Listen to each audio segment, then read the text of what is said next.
This conversation, as I mentioned to all of you individually, I wanted to feel like an authentic dialogue that I would have with anyone, not necessarily changing up the conversation or the tone because it's been recorded. So throughout the conversation, I'll just flow from what's already been said. Even though I've given you an outline of what I ideally want to talk about, most of the time when I do these outlines, I never get through the outline. It always goes and develops and takes its own form, and I allow for that. I've just started doing these recordings and they're a bit rough and ready. The more I watch them, the more I think I want to keep them with that kind of rough, on-tweak element, because I think, you know what, it shows that anybody can have this conversation. And this is the essence of what I want to do. I'm having this conversation because I want everybody and anybody to know that you can have it, that it will be messy sometimes, but you can have it. You may feel as if you don't know enough to talk, but you can still have it. And I think if we are going to change the things that we want to see change in this country, we have to have these messy, unstructured conversations, these uncomfortable conversations. So even though I'm a newbie in it, I think it's the perfect way to model to anyone that anybody can have these conversations that we need to have. Right. Now, I need to give you some backgrounds as to how this conversation came about. So it was Father's Day on Sunday. And I was just talking to my husband about the fact that I think he's a brilliant dad. And we were just talking about his experiences as a dad, growing up without a dad. He lost his mum in his early 20s, had to raise his younger sister. So I was just looking back at that experience and the fact that you never had that model of father in the home, but you're doing such an amazing job as a husband and a dad. And I thought, but that is not the image that gets reflected in the media. That's not what gets spoken about. When you think about the black man or the black father, you see or hear them as the one that's not in the home, or the one that's mistreating the mom, or someone that doesn't provide for his children. And I just think the whole point of having these conversations or setting up this program is to tell the stories that are not being told, but also to reshape the narrative that's already been told. That's not necessarily reflective of what we live. Lots of other black men, not just my husband, do brilliant jobs as parents. Now, brilliant doesn't mean you're doing it perfectly, but you're present and you're there and you're doing your best. So I think having these conversations, the idea behind it is I want people to just have a peep into the fact that black men are present in their homes and black men are trying. And even if you're not with your partner or the child's mum, it doesn't mean they're absent. And this conversation is not just me going on a mic talking about my husband or on behalf of the black men I know. It's giving black men the mic to speak for themselves. Because I think sometimes as black women, we're always being vocal. And I just think everyone that has their voice should, for the most part, speak for themselves. So I'm taking this time to welcome you all to the table. And I want I want to talk about fatherhood.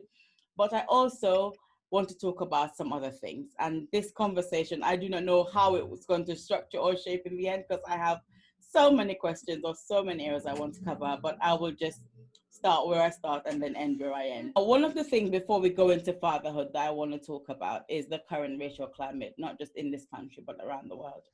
And when I want to start with the George Floyd video, even though it's becoming a bit like old news now because everyone's moving on to other things.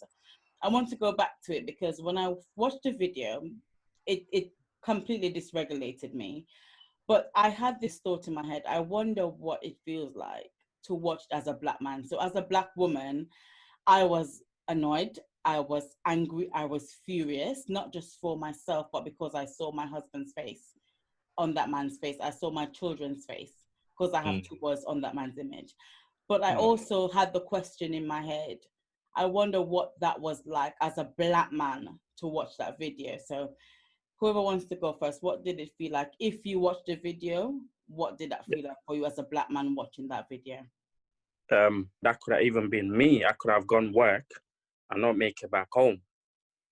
Just like for simple things like that. And it was very sad to just see everything as it unfold. But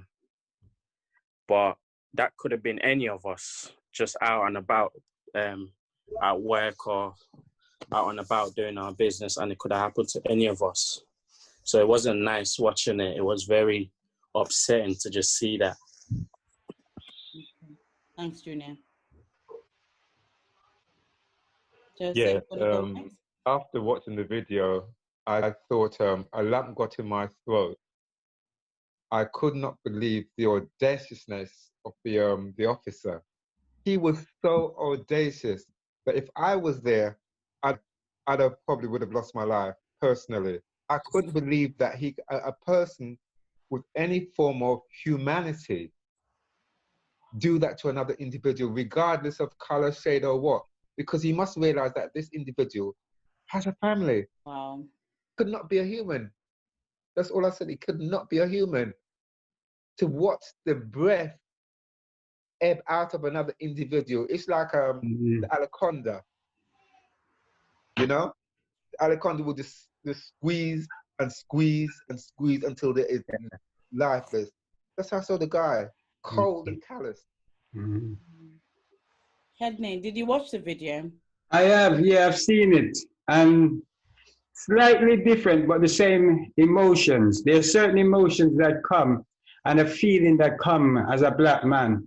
Because we've seen, one of the things I know, I've seen this is not the first, there's a list of people, black man and woman, that's been killed in inhumane way all across the world. It is not George Floyd, and it is not the other ones. It's the bigger picture. When I see that, I see the big picture, because we have brothers and sisters here in England who also been killed either by the racist police or by some racists like Stephen Lawrence.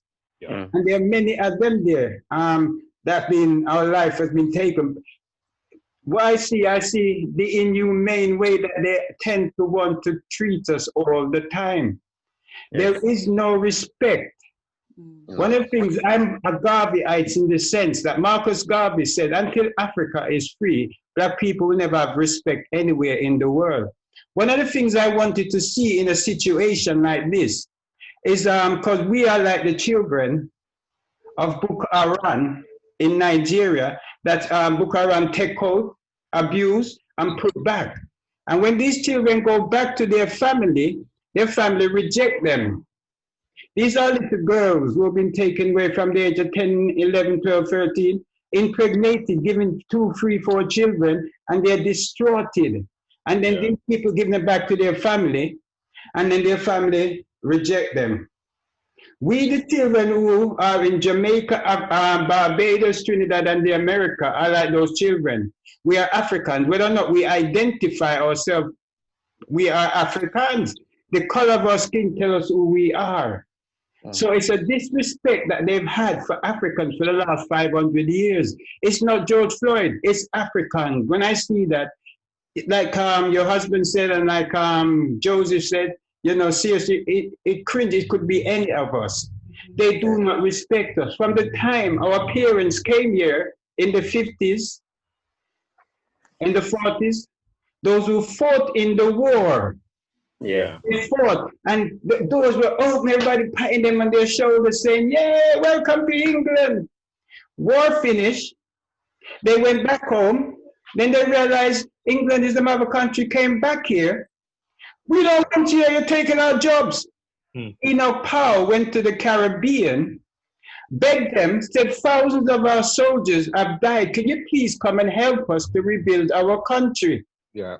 When they came here now, why didn't the government say, we invited them here, please stop showing, give them, there was no houses for them, there was nothing for them. They put them in shelters, underground railroad shelters, until they could find a job. When they find a job, nobody would give them places. They look at us and they disrespect us, and they continue to disrespect. That's why they can keep their knee and suffocate a man in front of, and felt it was nothing.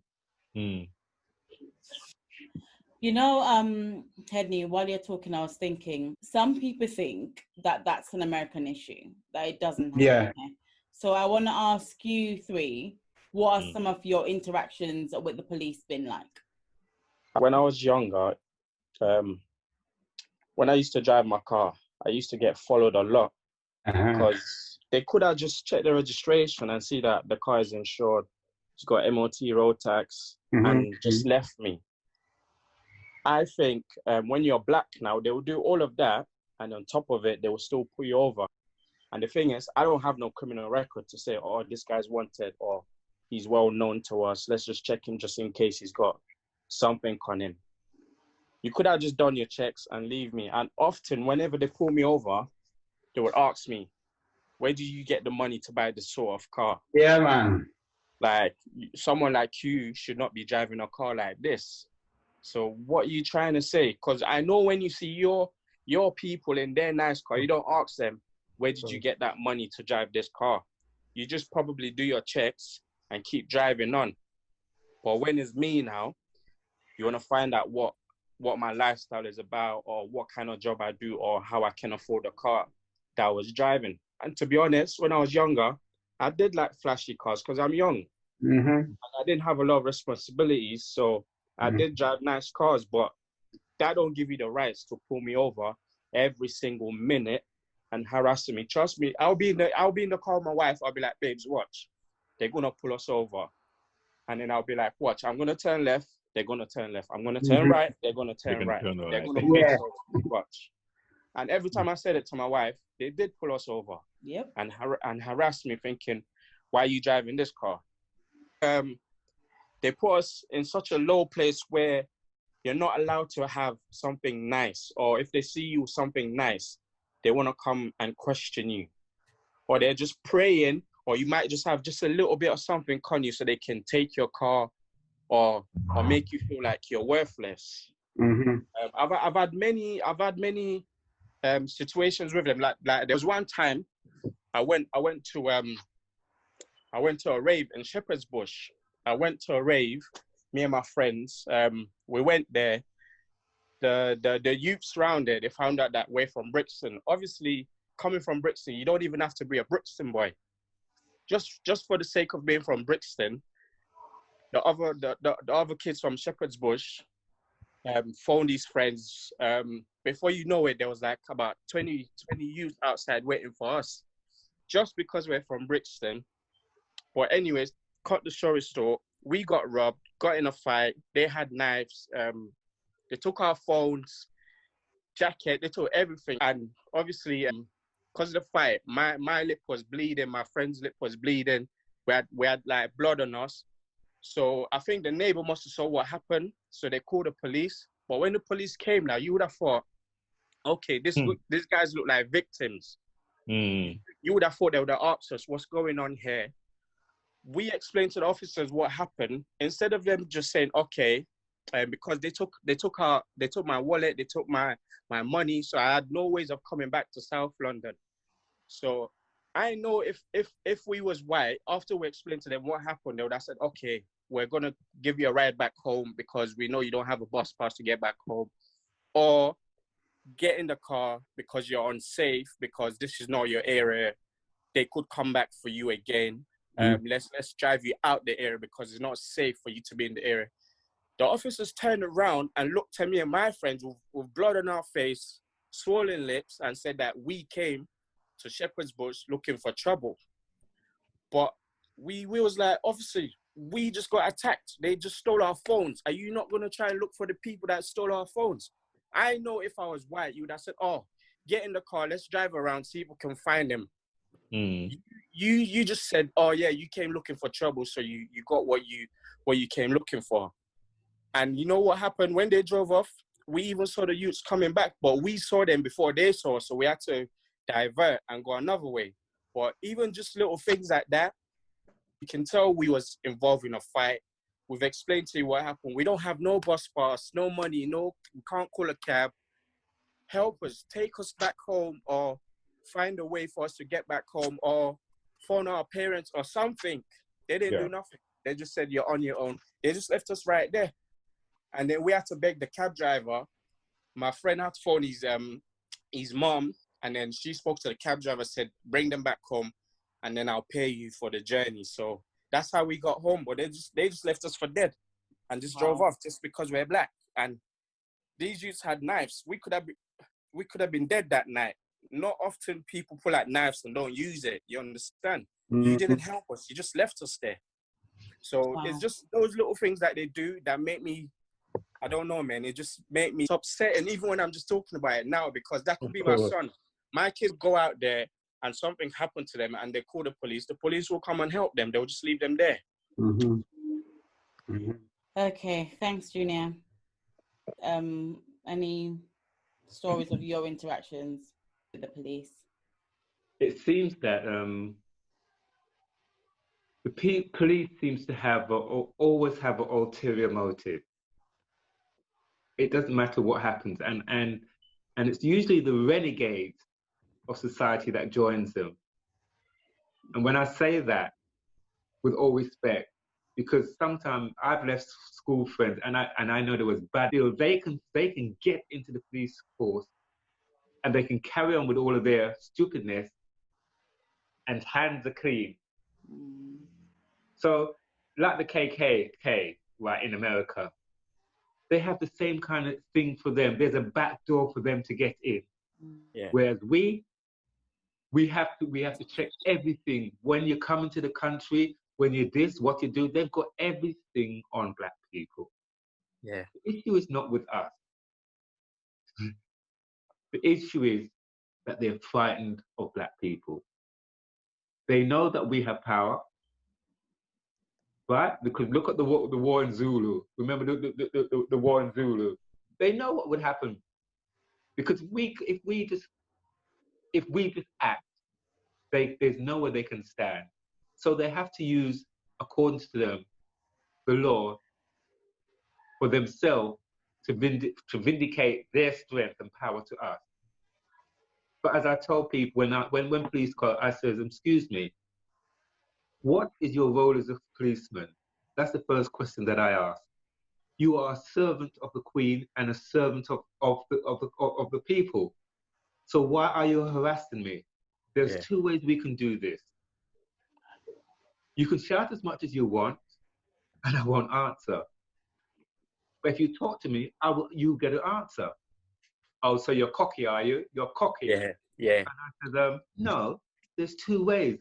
But because you come with the attitude of violence in your mind, you want me to react so that you can have justification to what? To beat the living daylight. I'm not going to allow you to do that because I've got a brain and I know how the system works. This is what happened. I was telling you today, Stephanie, about the guy, the police that pulled me up. Yeah. Right? But the thing is, that's how they operate. They cannot think for themselves. They only react. They only react. That's all they know how to do. Do you think they react because they presume you're a threat or you're doing something illegal? Do you think that's why that reaction is there? I see you as a threat or I see you as a criminal. So before I even know or before I even ask, my assumption is you're up to no good. You have what do they call it? Predator and what? Predator and what? Prey. And prey. Mm-hmm. And I asked, who is who? We're not predators. We know our status in life. We always walk humbly. You hear what I'm saying? Back home, you can never go past a senior person without saying, how do you do? Mm-hmm. You could never do that because before you get home, you reach home and you get a lick in your head. Right? So we've come from a different system completely. We are a community, but we've come into this country and we've accepted their way of living. And it's proved to us that it's so contrary that we fight even our own self. Look at Moses, your husband. He said that he went just up the road. Your registration gives you away. You see what I'm saying? Mm-hmm. But police know that certain cars go into certain area, pull him. Where's he coming from? Right? We don't know all of these things. But so when we go out of state, we are like what? Fish out of water. Yeah. And they're gonna pull us, as you said. But even in the local community, they still do it anyway, just to make us feel intimidated. Because they want to feel, yeah, we got them, as they would say. Yeah. And you get a vehicle that's to how it move is. around. Hmm? I said, you get a vehicle to move around. It's not to stay in one place. So Yeah, even but if it if goes I out go of to a different area, yeah. Your registration. if you don't ask me what am I doing around there, I can go wherever I want. It's a car. I can drive That it is where I want. correct. That is correct. That's Headley, correct. you were saying something, but you were frozen. We heard something about Peckham, and Oh, then you were frozen. sorry, That's I fine. still don't move up and down and distract me. The first time I got stopped, I was about 11, just went to Peckham Manor School before it used to be called Warwick Park, and now it's Peckham Academy. And they stopped us just for nothing, really. We're just going home. Where are you going? Home. And from there, I'm over 60 now, and I will still be stopped. So that's over 50 years of my life, police. And you're going to even, it's the racism and the disrespect and the inhumane treatment that they've become norm for them to treat black men. Because how old are you, Moses? I am 33, right, babes? Yes, so you're a young man. And I'm twice your age, my young man. And they've been troubling me from 1970, 69, 70, right? And they have not, sorry, from 70, no, from 72, 73. And they have not stopped, right? And even now, I remember when my second daughter, I used to carry her to a nursery in Peckham, a place, Consort Road, the back of Consort Road. And I had a yellow Volvo at that time. And on the Monday, they stopped us. I'm just taking her to nursery. And on the Tuesday, they stopped us. On the Wednesday, they stopped us. They stopped me because I have to drive from where I live. I have to drive across Peckham, Queens Road to the other side of Peckham. And I think 4 days that week. So anytime now my daughter heard, she was 3 at that time, 3 or so, I'm taking her to nursery. And anytime she heard, no, she looked to say, are they going to stop us, Dad? Wow. Right, from that time, then now she knows that, and we've had conversation, that big woman know, and she knows that they are racist. And that's what it is, right? Racism being, we talk about power. We have an inner power that they are frightened of. They have done so much to us over the last 500 years. Their fears are, if we were to do half the things to them that they have done to us, are they so blind that they cannot see that the society anywhere that they have gone has changed? And we have come here, our people, our parents before us who came, they were racist towards them. Yeah. The police, right, the riot in Notting Hill, the police were on the side of the extreme right people them when they were beating up our fathers and grandfathers who came here in the 40s, 50s, and 60s, right? And it has not changed. Anywhere you see, even in Jamaica, when you see the inhumane treatment of police, what they do to things, they have learned from the European. Like what did Trump say? We must seem to be hard, seem to be what? Some derogative, negative word he used. How to keep people in their place. And that's what it is. It's about, when you're in your place, you don't drive a flash car. You don't have a nice home.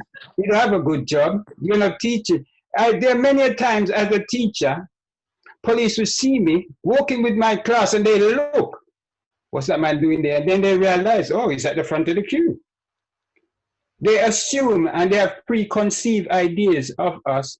So right now on the road, the stop and search, it started, I think, in the 70s and 80s when I was young. And they brought it in. It was aimed at us as young black men at that time. Yeah. And it is still aimed at our young black men. Give them criminal records so they can't get decent job. They can't do the things. They're away from their family. They don't know how to look after their children. They have not listened to us. They do not want to listen to what we have to say. They have preconceived ideas that we must be this way, and if we're not this way, then they come down on us with the heavy hands of the law. What do we need to do different? And I'm thinking about the fact that I have a 10-year-old black boy and a 5-year-old black boy. Mm-hmm. What do we need to do differently to make that interaction with the police different? Is there anything that we can do to change this going forward?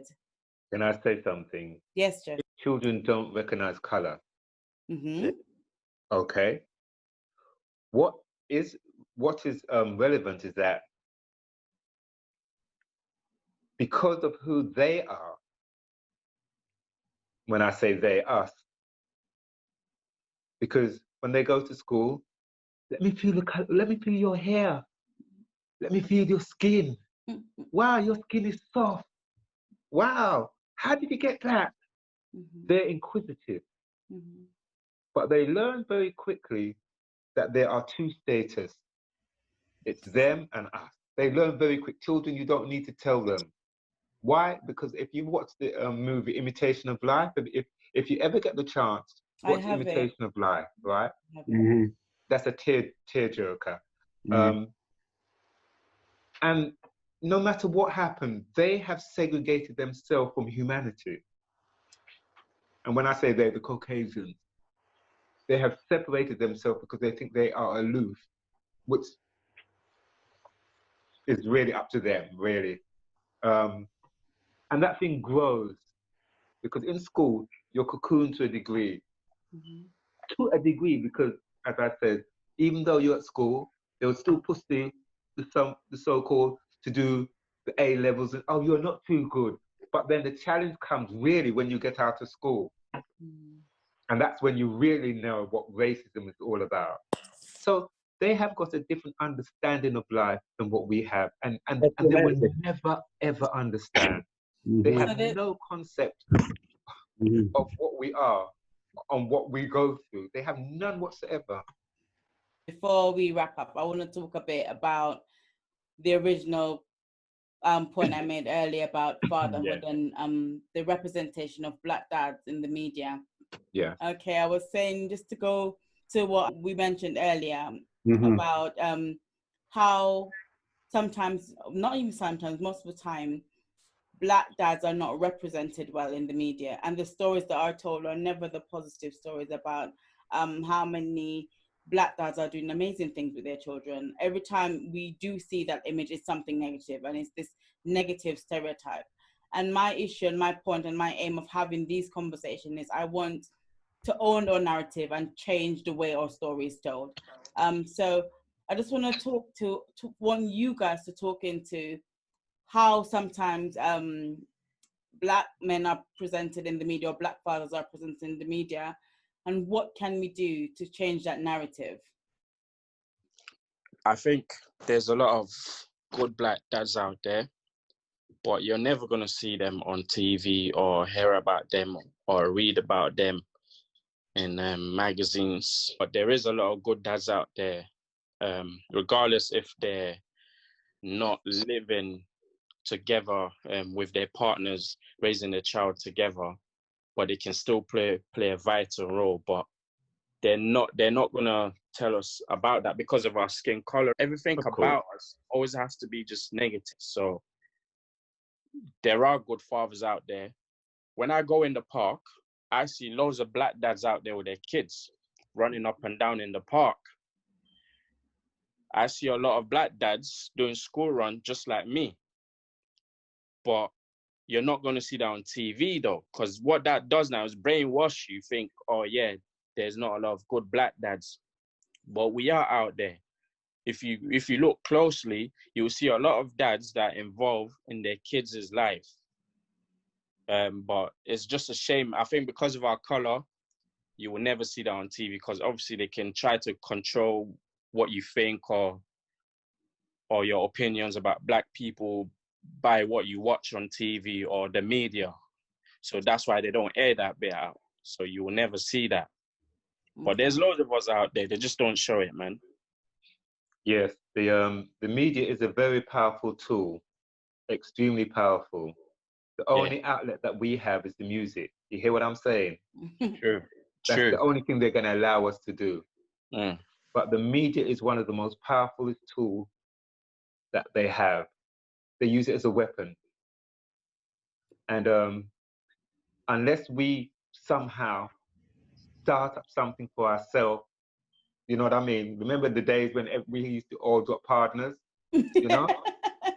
And unless we get a Black bank for ourselves, we ain't gonna do nothing for ourselves. You know, some entrepreneur who will have to look into this and say, listen, people, they tell us that we cannot be anything. Let everybody pull in £1,000 into a bank and use it as what we should say, what's the term that they use it to, because shares for a bank.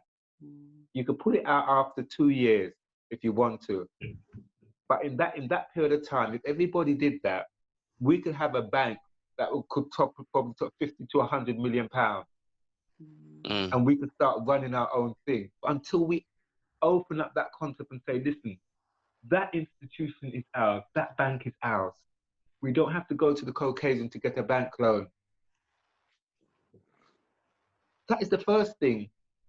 And if we know that we have that, that is the beginning of things, because we don't own anything.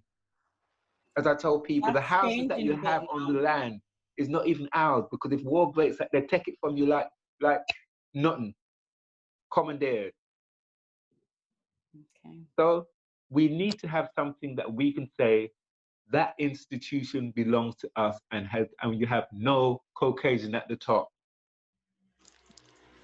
Okay. That's the first thing, so that the children can say, yeah, that a Fiwi bank. The Asians have it. Every other nationality have it. Where is a black bank that you know of? Apart USA. From you know what I mean? Where is They one have of our them in home America. banks? USA. You know what I mean? Where? They have them in America, and this is in America. I think when it comes to some stuff, it doesn't take off as well here. But to be honest, I know there's noise happening on the ground, and hopefully we will get to kind of show some things. But I know there's movement happening now in terms of economic empowerment in our community in this country. But I think it's just at the start. But I think in America, some things are more established there, and I think we now need to kind of adapt more quickly and move more from them. Ownership. And I had this conversation with you, Junior, recently. Until we own things, the real power is in ownership. Correct. Real power is in ownership. And until we have that conversation on ownership and economic empowerment, a lot of this is just going to be noise and talk, but no real push for sustainable change. Hedney, what's the story? Okay, gonna link it also with the question that you asked before about solution of the voice as well, because all of these things start with education. We've been fed so many lies, Christmas, Easter, this and that, and all the things. We're taking in so much. We do not have an understanding of self. That's the first thing we need to have, an understanding of self. And where is our roots? Marcus said, I'm a Marcus Garvey, I said, you're here. A tree, a nation, a people without understanding of its past history is like a tree without roots. When you don't have an understanding of yourself, then you will go with the wind. But our problem is we try to be like the people who have enslaved us for that almost years, right? We need education. The base of it has to be education. They need education also, so they can understand some of the wrongs that they have done, because they don't know the wrongs. They justify wrong because they don't know that their people have done such inhumane things, right? So for us now, the main thing has to be for our younger ones is to let them know who they are, feel confident in who they are. And when they feel confident, when we see the isms, because they've been doing, I remember one of the things they said about our parents when our parents first came from the Caribbean. They said, oh, they're nasty. They pack up together in houses, one house, and there's about 10 family in there. The only reason why there was 10 family in a house is because you had big signs up saying no dogs, no Irish, and no niggers. That's right. So we had to stick together. We're Bajans, St. Lucians, Trinidadians, Jamaican, anywhere a black face saw a black face. So the media tarnished them that they are this type. When we started to buy houses, they say that we're running drugs and prostitutions. Yeah. This is from back in the 40s and 50s. As a youngster coming into England in the 60s and 70s, I saw the same problem, the way the media portray us. We don't have a problem. The problem is racism. Racism is power.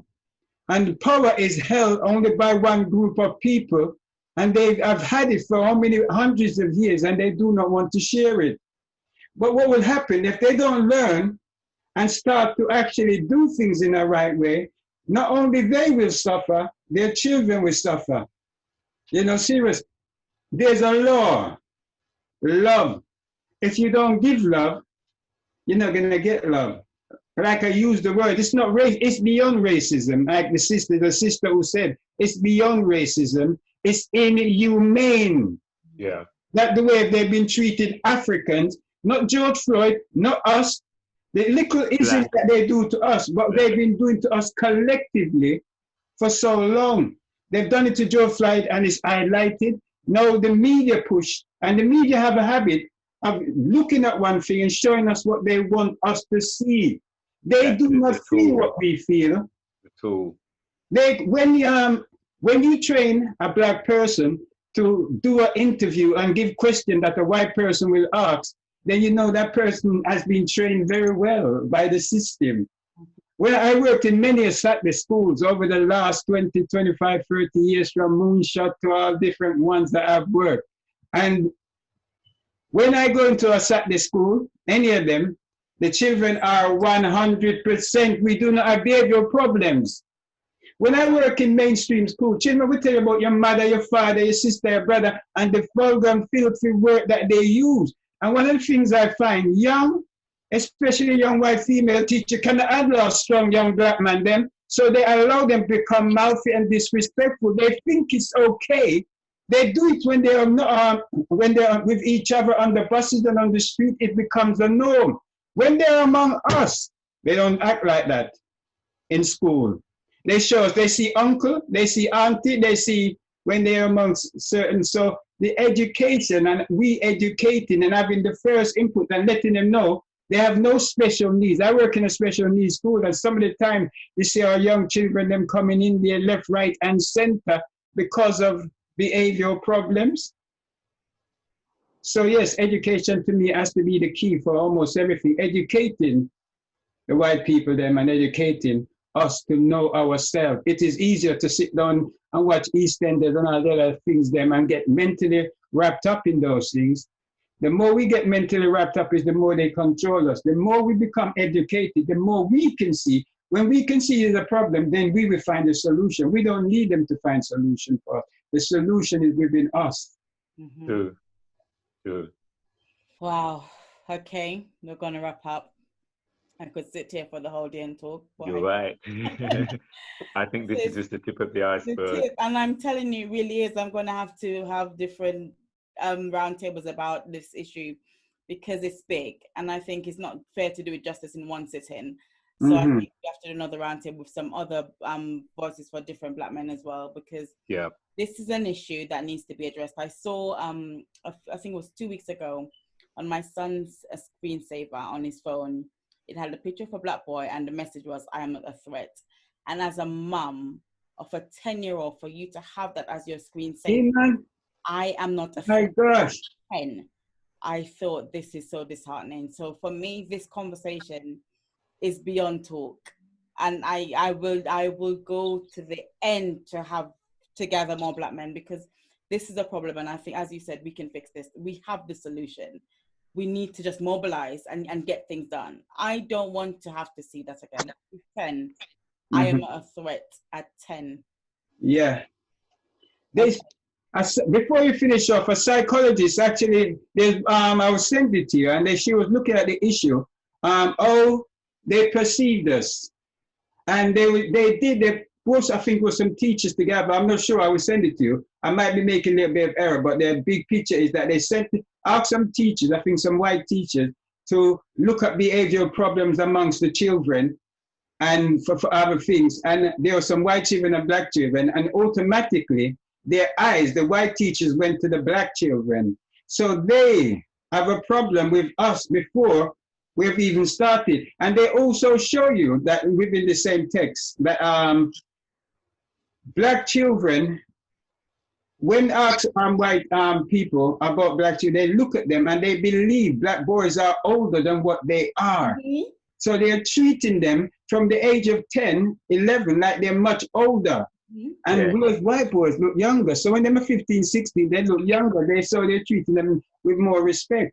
So there's the preconceived ideas that they have about us, and they bring, and then they have the cheek to tell us that they're not racist. I was saying to Joseph, what my last thing to Joseph earlier, one of the things, there's a great teacher called Edwin Nichols, outstanding brother, I'll send him also, right? And he talks about the changes that, for example, racism. He says, as a woman, you feel, black woman, you feel it twice, sexism as well as racism, right?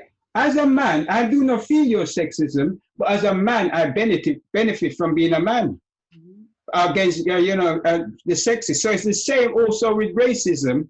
As a white person, you might not be racist, but you benefit from the racist laws that are set up there over 400 or 500 years.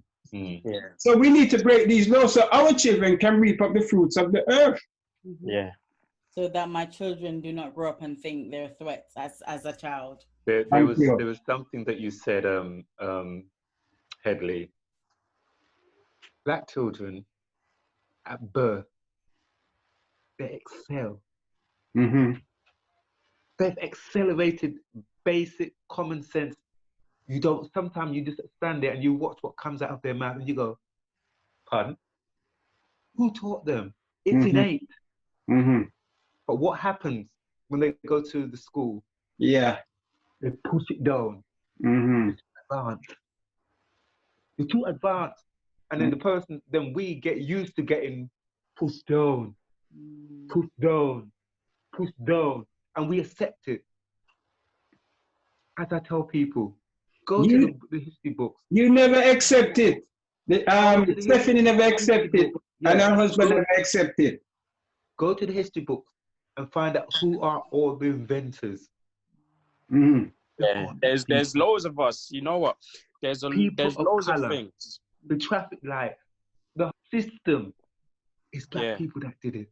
What about the guy that had the that in Jamaica that did something to the car to get it to run off water?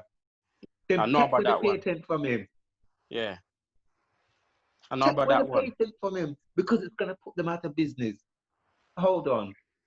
So who's right and who's not right? We know who we are, right? But we're frightened to open up. Quickly, we don't know who we are. We have a problem. Some people. No, let's look back. When our parents first came here from Caribbean, a lot of the Jamaicans would attack most of the brothers and sisters who were coming from Africa. Call them African name, African this, African that. As a dark-skinned black man, I felt it also because they would call me black this and black that and black all kind of things. So we don't, and we still do it. We have the chains of slavery in our brain still. Until we can see ourselves and love ourselves for who we are. You see it in the makeup when you see the characters they use. We are still aspiring to be like the master. We still have that master and slave mindset. You know, what you're saying is true. You know what? I can give you an example, Like, when I go out with my brothers, say we go to a club. I walk in the club, me and my brothers.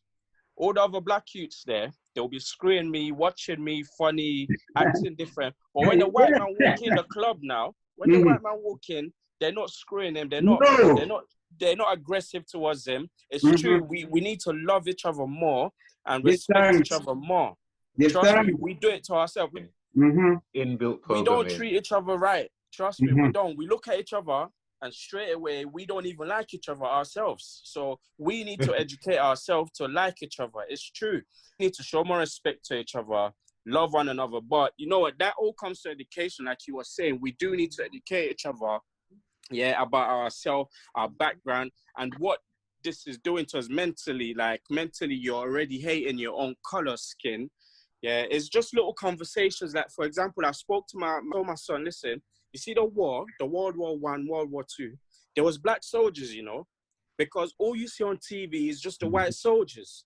I'm like, I had to sit him down and say, listen, we was involved in this war. there was black people fighting in this war. It's just little convos like that I pass on to him so he can know himself and just, you know, but we do need to love each other more and educate ourselves better. Trust me. Can I just say a point to that? Even, and I think, as I said, this is why we need a separate conversation or another conversation. The issue with black on black is complex. It's not as simple as it may seem. No. The image that is projected of a black person being a threat, you are also watching that image. That message that's being sent to the world is being sent to yourself. So if you fight against yourself, you're also absorbing that message. So that conversation, I want to come back to it, because sometimes I think they step back and go, oh, but you kill each other, but you kill us too. So the issue, it's so deep and so complex. Definitely. We'll have to have a round table about that separately, because there's a lot of layers and levels to that we're talking about. Definitely. Even the same issue about sometimes the way even younger black children are perceived as older. Even in the news, you hear it when they report it. You hear the way they talk about the man when it's a little boy versus when they talk about maybe a white boy. They will say, oh, the little boy, and the image is very different. You see me as a threatening person opposed to a vulnerable young child that's making stupid decisions. But that conversation, going back to media and going back to how you project the image of a black person, that is also being absorbed by the young people who are watching. I think, Joseph, you wanted to say something. Was it Joseph? No. I concur. There is deeper issues that we have to look at. As you say, fundamentally, as Heavy says, we've got to know who we are, what we're about, and what our objectives are. Without that, we will always, and as you said, all this slavery thing is deep rooted. Because you've got the different color shades. Yeah. You know, back home in Jamaica, if you're red skin, you're right. Oh yeah. You're black, boy. You know, I'm getting this done. Yeah. It's innate. Yeah. Education. As I said, we've got to find the key to scrape out all of the rubbish, scrape it out, and start clean. And then when you scrape it out, you've got to make sure that you put something that's good and concrete in there. 100%. Okay, last message. So in my previous videos, I have this segment where I get them to talk to different audience members. So today I want you to think about a young black man or maybe a black dad, and I want you to send a message to that person. So you don't have to call someone's name. What would your message be to another black person? What if you had one message to share with a black man or black dad? What would you want to say to that person? That's a good one.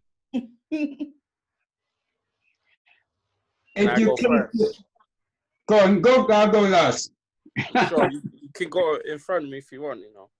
Should I go? Are you sure? Go ahead. Go for it, young man. Thank you.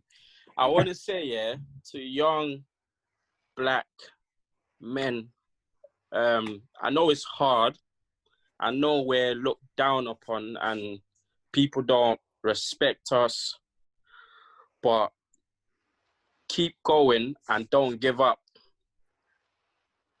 We have our future in our hands, but we need to make moves. We need to own things.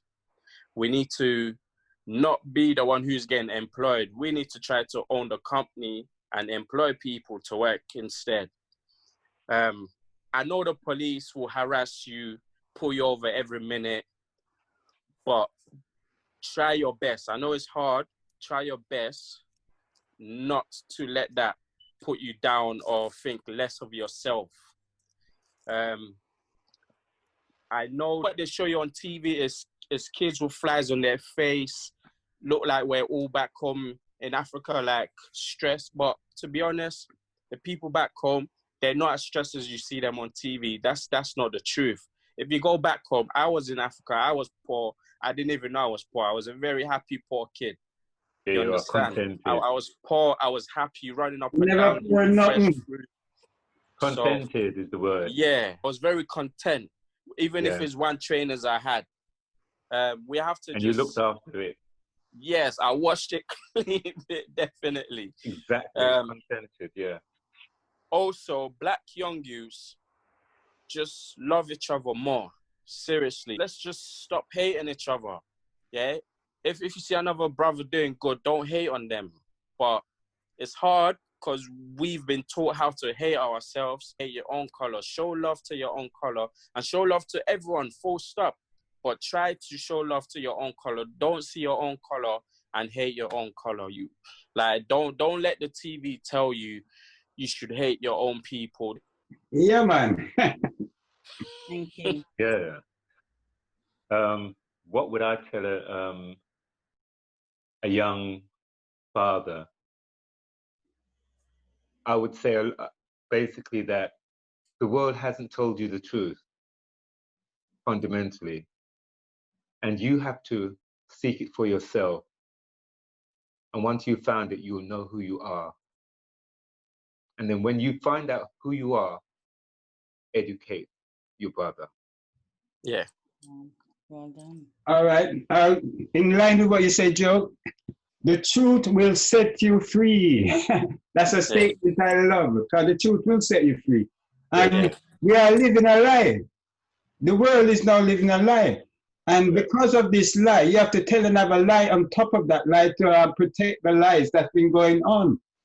Right? As a youngster, when we were growing, we were the first generation of children here in England from the Windrush generation. When we came, we faced, like our parents, the racism in the school. A lot of us, we set foundations. The foundation we did was through the racism that was there. We were financial. We didn't come with any money or anything. We came just with 2 suitcases and some of the, well, 1 suitcase and the shirt on our backs and stuff and the dress that the woman them wear. And we had to start from scratch, right? So we went through lots of things we learned. We said, when we come, we could not, as you know, walk the street without racist people doing horrible things to us, throwing things, cussing us, doing all kind of things. All of that law from the law came in, I think, in mid-60s, 65, that racism is outlawed and people can go to prison. Before that, you could do something to a black and it was all just one of those things. When the law came in now, that's when things start to change. You change it with a law, but you have not changed the minds of the people. So you people believe. Subservient underneath. Young people, they believe that everything that they're telling them is the truth. They have been lying to us when we've come here. Right? The young people, we, the elders that are our age, we need to be able to pass the information down that we have learned. We need situation like this where we can say, yes, racism has existed. We were stopped and searched, it has not changed. Police used to stop us, see and where we could go work and, you know, the things. It has to be education of who we are. We are Africans first, and the war is not against George Floyd, it's against Africans. And until Africa free, our mindset, we are, you know, the dark continent, the negative connotation that goes with Africa and African. Like you say, they look at our beautiful black sisters, they look at that black man like me and say me ugly. But in my heart, me know how wonderful and how beautiful I am and the work I have done. None of these so-called followers could have done that work. So I say to all you youngsters, we have a baton, we're passing it on to UNO, right? It's not about going on the marches, it's about educating yourself and taking rightfully what is yours. Listen, not ask them for nothing, take it. You've got to take it. First, you educate yourself. When you educate yourself, then you know the right steps to take.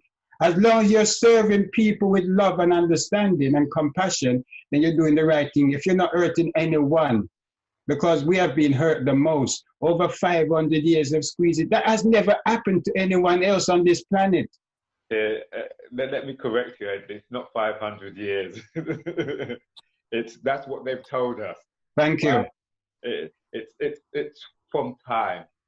It's from time. The Portuguese were down in Northeast Africa for a long time. It's 500 years old with the audacity that because we couldn't write, we have no history. Right. So this thing has been going on from time. Definitely. And no matter how long it's going on now, our youngsters has to be able to join into some of their system, not join them, know their system, so they can use their system to rebuild where they want to go. I hear them asking the brother on one of those morning programs, where would you like to go then? You're saying that Britain is racist and this and that. The brother was saying, no, it's not that Britain is racist, it's the system of structure which Britain is. The structure over the world is there that they can benefit and others suffer. I know you've got the Chinese and others who are coming in as the new, what do you call themselves? So we youngsters, watch them. Why is it that the Chinese don't want to go every part of Africa and the Caribbean and build up? And our Africans don't want to go to Africa. They see something, and then we complain now and say, oh, Chinese are going to some China, but we're not doing nothing. We're not going anywhere to help. When I was in Ghana last year as well too. Listen, right? It's those like being in Jamaica. When you're in certain places, the tension and stuff that everybody looks like you and then black like me, and I feel at home. I was home from home. So what we need for young people, go visit Africa, go visit somewhere where there's pure black people and feel the love. The word Africa, you need to look into where that came from as well. I understand that, but I'm talking the continent. I hear what you say. I would just call it the motherland. It's not You see also, as you say that, right, there's a sister who was in charge of the United Nations, or Africa something, I can't remember her name. And she touched on the subject from the conference of in Germany, Berlin conference, where they partitioned Africa. Nigeria was not Nigeria. Ghana was not Ghana. Senegal and all these. They split it up without inviting any Africans, and then they went there and they called it that name. That's why you have that Biafran war, you have all the different wars. They planted seed of discontented within there, so they can continue to use it, and are using it now. The sister talk about how much billions of pounds the French colonies from the independence are still paying France. So when we look at this, we must be able to say, boy, there's opportunities. I see the sisters in Senegal and other places saying, come on home. There are places there in Ivory Coast, in Sierra Leone, or most of West Africa are inviting us home. If we're feeling isn't here, go to somewhere where appreciate us. Yeah. We are British. We're British, but we can choose to go where we are. We have dual nationality. Draw yourself out. Let them have it. Draw yourself out. Let them have it. This would collapse. It has to. We build it. So when we're gone, we think we are. It will collapse. Will collapse. All right, gentlemen, thank you so much for this talk. It's been a pleasure. Give thanks for putting it on. Sorry, Ellie? Give thanks for putting it on. We have to bless the sisters, them. The sisters, them, they take a lot of crap from brothers as well. And if we work together, that's one of the first things we need to do, is to write unity togetherness. It starts at home. True. Right? And sometimes we have to go through the badness to reach the niceness. So endurance. So we give thanks to see the family. The family is one of the most important things. Bless it for the family. Yeah. True. All right, guys. I will tell you when we have round 2 with some moment. So much for taking the time. Yeah, man. No, I'm looking forward to round 2, Steph. You need to sort that out. Yeah. Sorry. Yeah, man. You need to sort out round 2. I'm looking Yeah, forward because to there's a that. few that didn't get to come. Yeah, man. We'll do another one in a few weeks, maybe. Anyways, guys, have a lovely evening. Let me know in advance and I'll put it out. Okay, brilliant. Thank you so much. We'll meet Blessings and love, everyone. Bye. Yeah, man. Bless. See you later, Joseph. Blessings and enough love.